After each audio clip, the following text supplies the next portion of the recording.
قراندازی کی گئی کہ کس بیٹے کو اللہ کی راہ پہ ذبح کیا جائے۔ قرے میں حضور علیہ السلام کے والد عبداللہ کا نام نکلا۔ جب آپ عبداللہ کو خانہ کعبہ کے قریب لے کر جا رہے تھے اور ذبح کرنا چاہ رہے تھے تو قریش اور خاص کر عبداللہ کے نانحال سامنے آئے اور انہوں نے آپ کو اس کام سے منع فرما دیا کہ ایسا نہ کرے۔ پھر عبد المطلب نے تمام قریش کے عمائدین کو اکٹھا کیا اور اس کا حل ڈھونڈا تو آپ کو یہ کہا گیا کہ آپ ایسا کریں، آپ عبداللہ کا قصاص لیں۔ آپ نے 10 اونٹ لیے اور پھر قراندازی کی گئی۔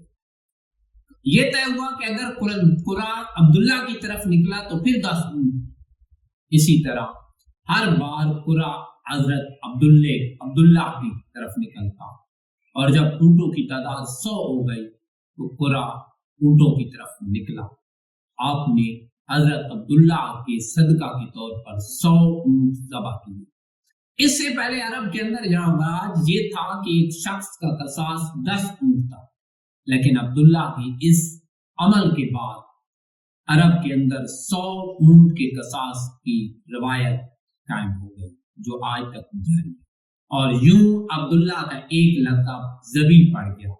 اور حضور علیہ السلام اس لیے فرماتے تھے کہ میں ذبیحین کا بیٹا ہوں، یعنی ایک مرتبہ حضرت اسماعیل علیہ السلام کو والد ذبح کرنا چاہے اور اللہ نے بچا لیا، اور دوسری مرتبہ عبد المطلب نظر کے طور پر ذبح کرنا چاہے تو اللہ نے عبداللہ کو بچا لیا۔